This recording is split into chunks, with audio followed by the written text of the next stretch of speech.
Rigiji hakusema Oscar Sudi ameua Ng'eno. Ile kitu alisema kama kiongozi wa kitaifa, alisema ya kwamba kwa sababu si kawaida kupata ajali ya ndege, akasema ni vizuri uchunguzi ufanyike. Kwani Rigiji akisema hivyo, shida iko wapi? Kwa nini mnawashwa? Kwa nini mnatusiana? Kwa nini mnaongea mbaya? Ukiona wale majamaa wanatusiana, ukiona Oscar Sudi vile ambavyo anaongea na tusiana, basi ina maana pengine iko kitu anajua sisi hatujui.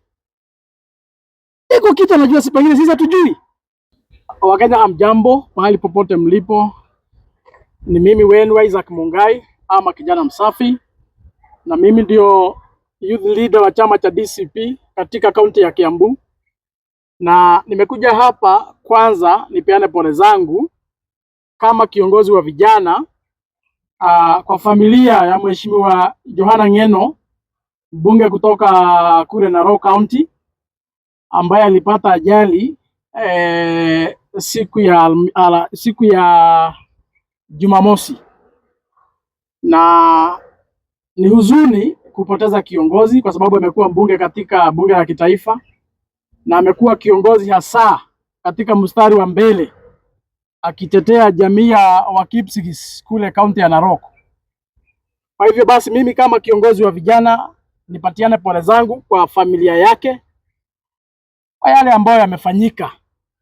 Hiyo ni huzuni kwa sababu Ng'eno alikuwa baba ya watoto, alikuwa mzee ya mtu, na pia alikuwa mtoto ya mtu, na alikuwa kiongozi katika bunge la kitaifa. Kwa hivyo sisi kwa jumla kama Wakenya amekuwa kiongozi wetu. Kwa hivyo basi nipatiane pole zangu kwa familia. Mungu ailaze roho ya Johana Ng'eno mahali pema. Vile vile iko watu wanaongea mingi kama kina Oscar Sudi. Na juzi nimesikia akitusi Mheshimiwa Rigathi Gachagua kiongozi wetu. Na mimi nataka niambie Oscar Sudi, tunajua ya kwamba mko na wasiwasi kwa sababu huenda ikawa uchunguzi kifanyika nyinyi ndio wahusika wakuu. Pengine ndio maana mnawashwa na yale ambayo Rigiji aliongea. Mimi nataka niseme ya kwamba Rigiji aliongea kama kiongozi wa kitaifa, na wakati Mheshimiwa Ng'eno walipata ajali, hiyo ajali, hiyo story ilipeperushwa katika mitandao, na baada ya masaa mawili kila Mkenya alikuwa anajua yale ambayo yamefanyika. Picha zilikuwa zimejazwa kila mahali.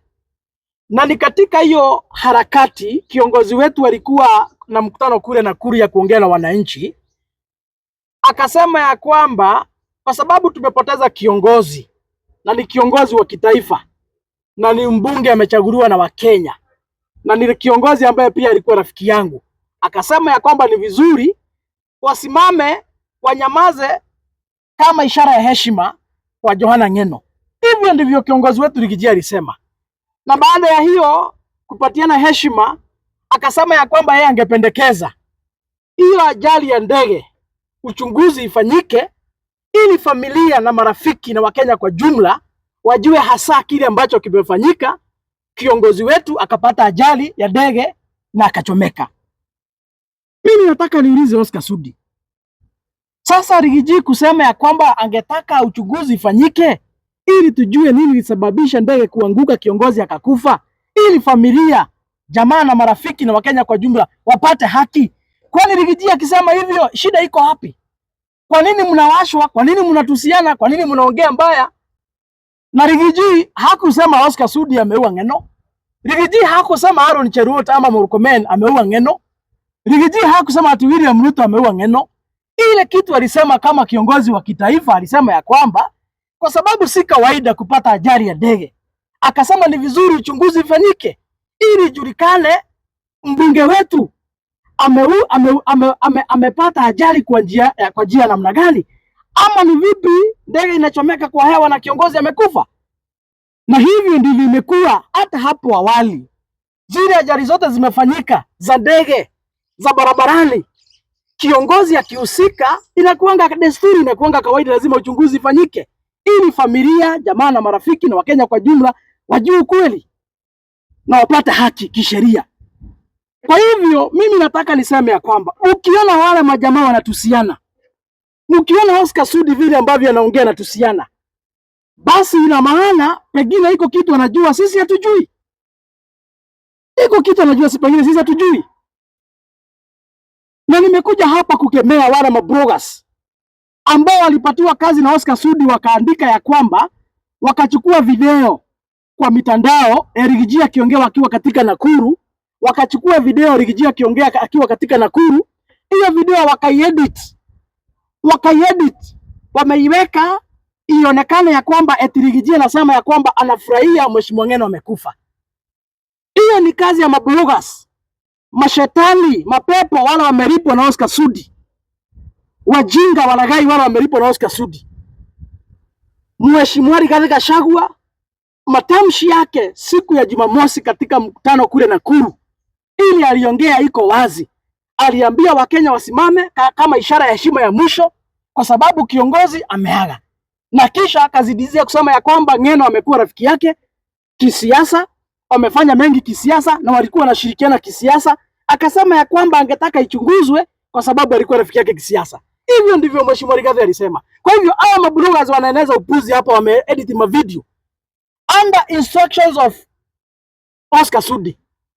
Nyinyi mnakosea heshima familia ya Johana Ng'eno.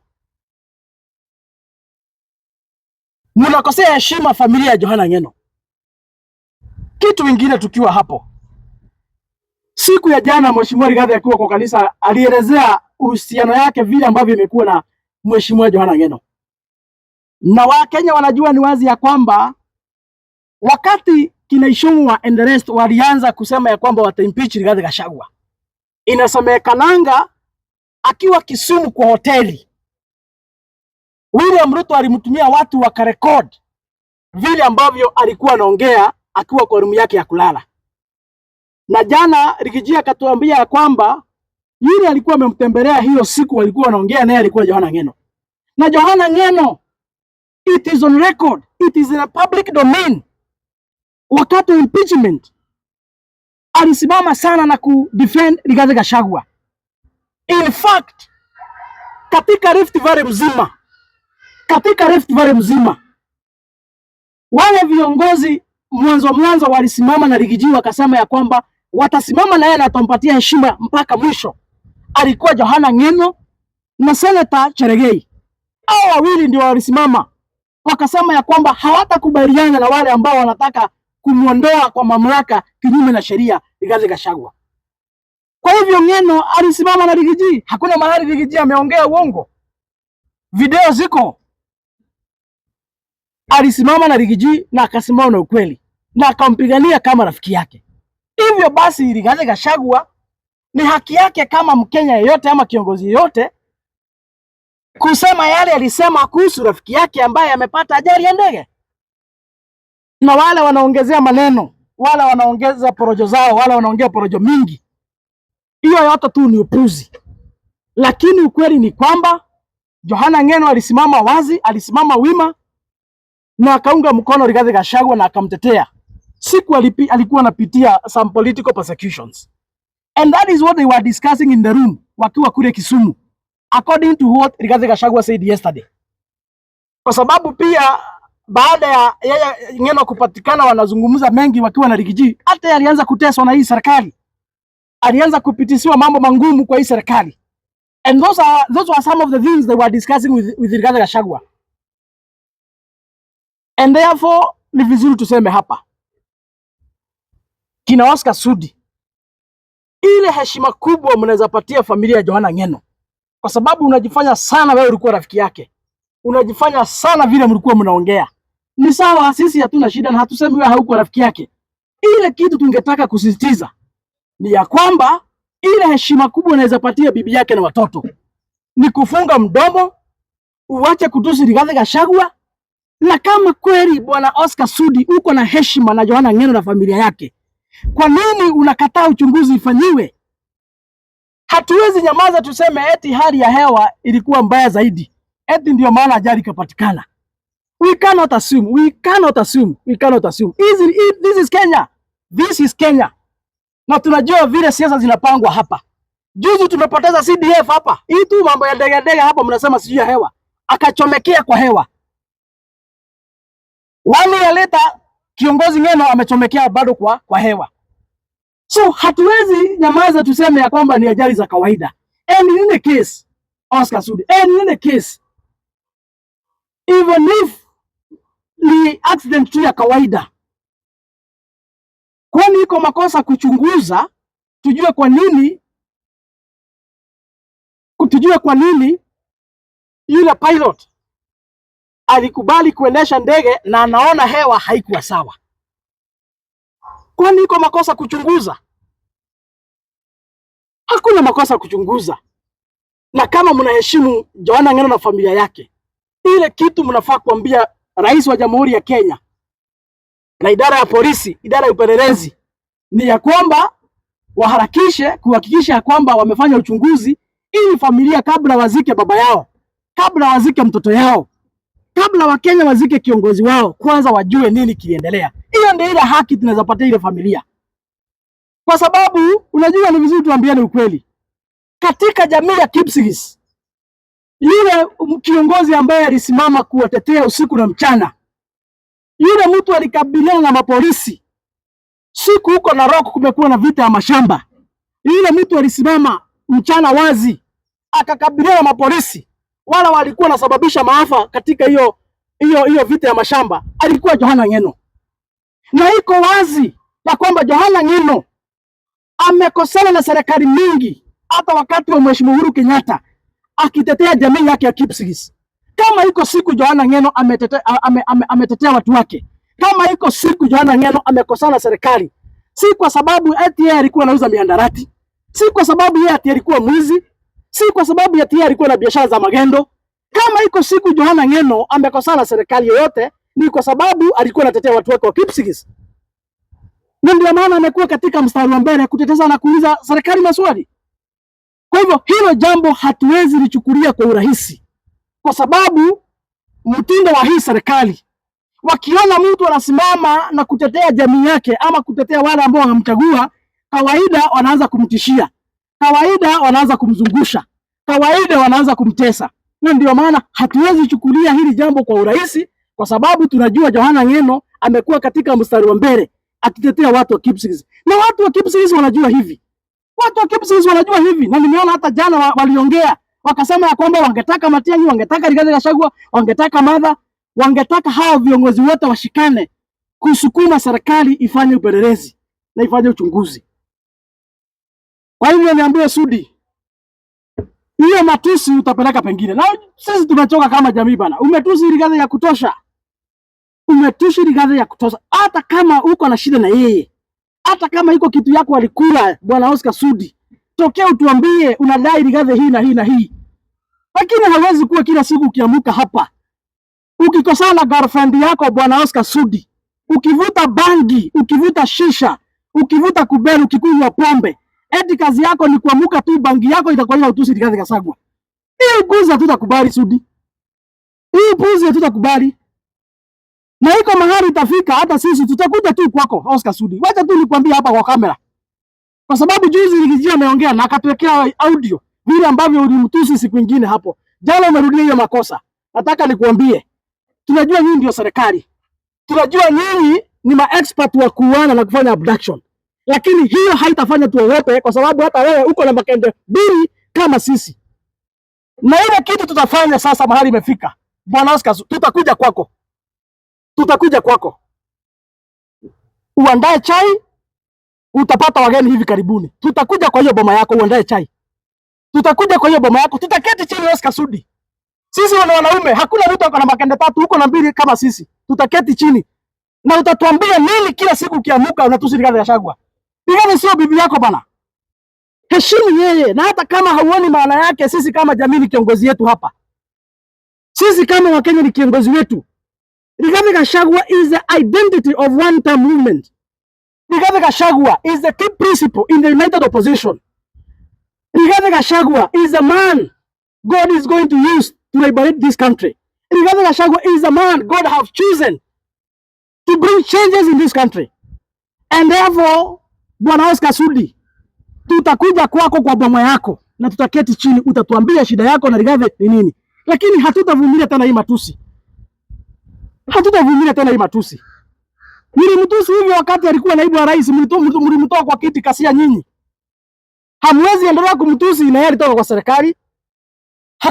Hana deni yenu, hakuna deni yenu wako naye. Na kama mnaona yeye ndiye atazuia huyo mtu wenu apate kiti, atazuia na William Ruto hatapata kiti. Hatapata kiti for so long Rigathi Gachagua ako uhai, William Ruto hatapata kiti. Rigathi Gachagua is the determinant in this election. He is a man God is going to use to make sure William Ruto serves one term as a president. Hiyo ndio ukweli, mpende msipende. Na kama iko kitu mtafanya mfanye. Hatuwezi kuwa tunasumbuana hapa kila wakati. Tumevumilia mingi. Yale mlifanya mkamtoa kwa serikali, mkamtoa kwa kiti. Kinyume na sheria. Mkafanya ukora yote na ile upuzi yote mlifanya mkamtoa kwa kiti. Mlifanya hiyo yote na tulivumilia. Saa hii yeye ni kiongozi wetu hapo wa jamii na ni kiongozi wa kitaifa na ni kiongozi wa chama cha DCP, chama ambayo iko na wafuasi katika jamhuri hii. Na hivyo kama hutaheshimu, unajua mlishi kutusi Uhuru Kenyatta hapa, tunanyamaza tu kwa sababu alikuwa rais. Tulinyamaza kama jamii tu kuongea, mkamtusi. Na baada ya kutusi Uhuru Kenyatta tukawalipa na mazuri tukawapatia kiti. Saa hii mmekula mmeshiba, kazi yenu ni kutapikia watu. Hiyo kiburi tunaizima. Bwana Oscar Sudi, hiyo kiburi tunaizima. Hiyo kiburi tunaizima. In the next 1.5 years. Hiyo kiburi tutaizima. Tutaizima sana. So sitaki kuzungumza kuzidi hapo. Ile kitu tumesisitiza ni ya kwamba jamii ya Johana Ng'eno wapatiwe heshima yao. Na kupatia hiyo familia heshima na haki ni kuhakikisha ya kwamba uchunguzi umefanyika. Na si Johana Ng'eno peke yake, kwa sababu katika ile ndege walikuwa na watu wengine ambao ni watu watano. Pia hao ni watoto wa watu. Pia hao jamii zao zinalia.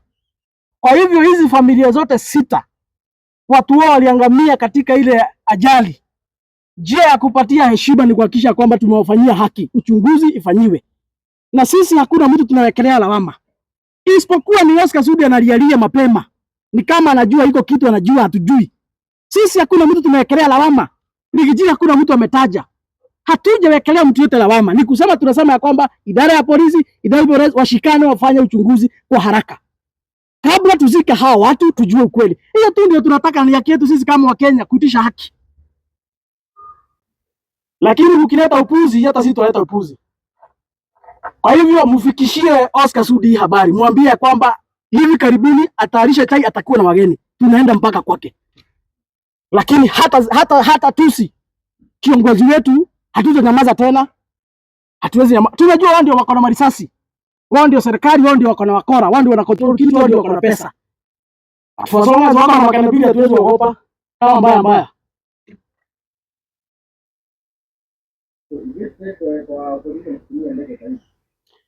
Ile kitu tungetaka kusema hapa. Kwa sababu tumekaa hapa. Tumeona mambo vile ambavyo imekuwa ikienda wakati kuna succession ama uchaguzi mkubwa unakaribia. Saa hii mahali tumefika sisi tuambie viongozi wetu in the United Opposition, starting with Rigathi Gachagua, our party leader. Mahali imefika hatuwezi amini mtu yeyote. Saitoti alikufia kwa anga na moto. Akachomekea akiwa kwa ndege. Over 14 years ago. I think it was few months to election then. Juzi tumepoteza CDF, ameangamia tu kwa hiyo moto mambo ya ndege. Saa hii wali ya leta tunaongea mambo ya Johana Ng'eno. Kesho hatujui ni nani. Na kwa sababu huyu Ng'eno ambaye amekufa kwa hiyo ajali ya ndege walikuwa na Rigathi Gachagua kule Kisumu. Wakati Rigathi alikuwa anapangiwa mambo impeachment.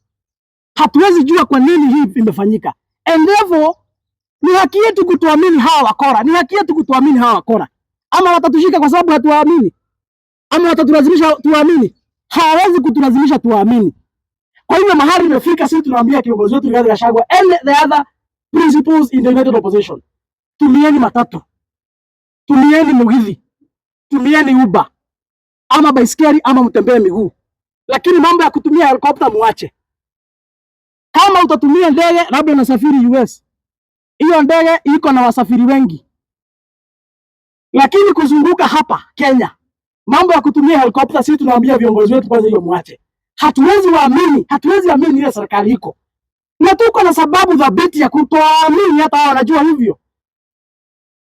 Hata Mungu ni mshahidi kwetu sisi. Kwa nini hatuwezi amini hawa watu? Hatuwezi waamini.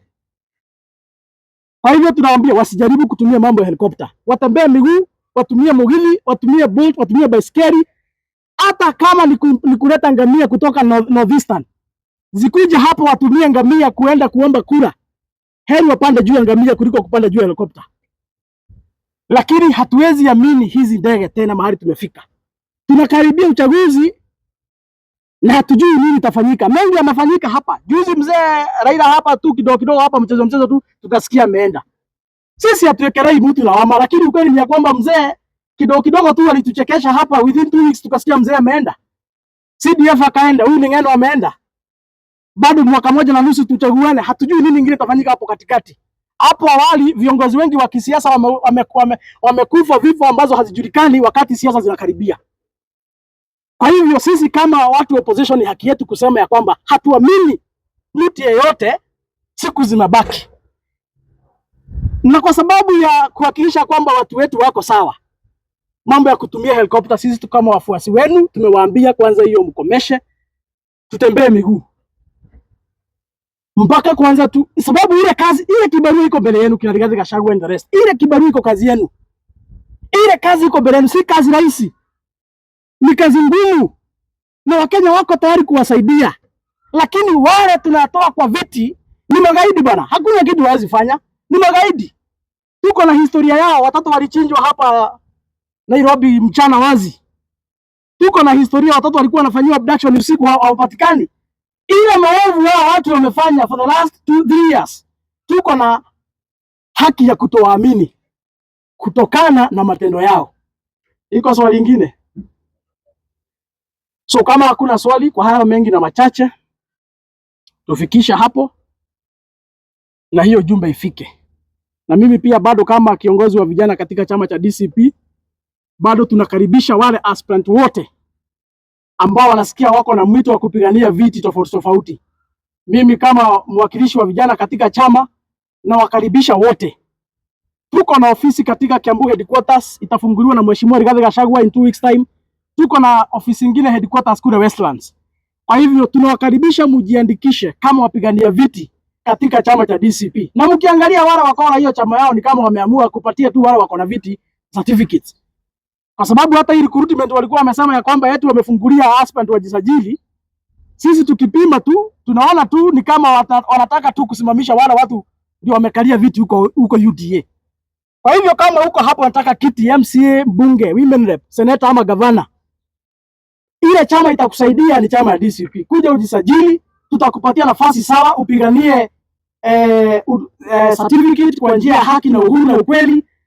Na yule ambaye atakayeshinda katika uchaguzi mdogo ndiye tutasukuma yeye kule mwisho wa mwezi wa 8 uchaguzi mkubwa. Ndiye tutasukuma sisi kama chama. Kwa hivyo basi niwakaribishe mkuje mjisajili.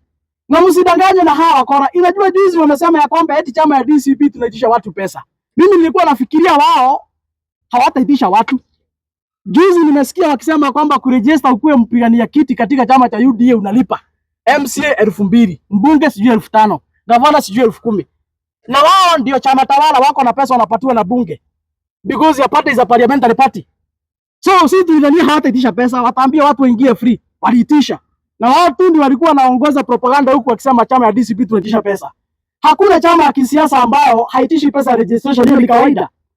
Kwa hiyo msidanganywe. Sisi ile pesa tunaitisha ni kama tu juzi wenye wameitisha. MCA ni 2,500, mbunge ni 5,000, gavana ni 10,000. Vile tu vyama zingine wanafanya kusajili wapigania viti, ndivyo hata sisi DCP tunafanya. Hakuna kitu tofauti tumeongezea kando na vile vyama hufanya. Tunafanya tu kawaida vile vyama zingine hufanya. So msiuzie uoga huko na propaganda eti mkuja muambie eti mkienda huko mtetio pesa. Sisi hakuna pesa tunaitisha watu isipokuwa tu zile za kawaida za registration. Vile hata UDA tumeona juzi wamefanya. So kujeni mujisajili huku kwetu. Sisi tutawasaidia. Vijana kwanza, kiongozi wetu ako na mtu wa kusaidia vijana. So wala wote ambao wanasikia kwamba wanataka viti za MCA, hata kama ni kiti gani, unasikia huko na mtu wa kuleta mabadiliko katika taifa letu la Kenya, tafuta ofisi ya DCP pahali iko. We have coordinators in every county. We have offices in every county. Hapa Kiambu tuko na coordinator anaitwa Mheshimiwa Sovingo Viviana. utampata kwa ofisi. Hakikisha kwamba ende ujiandikishe. Sisi kama chama tutakuunga mkono, tutakusupport mpaka kule mwisho, kwa sababu sisi tumeamua DCP ndio ile chama italeta serikali mpya. Kama ni hapa Kiambu tunafagia, wabunge wote wa UDA wataenda nyumbani, ma MCA wote 60 hapa Kiambu wa UDA wataenda nyumbani, gavana women rep wote wa UDA hapa wataenda nyumbani.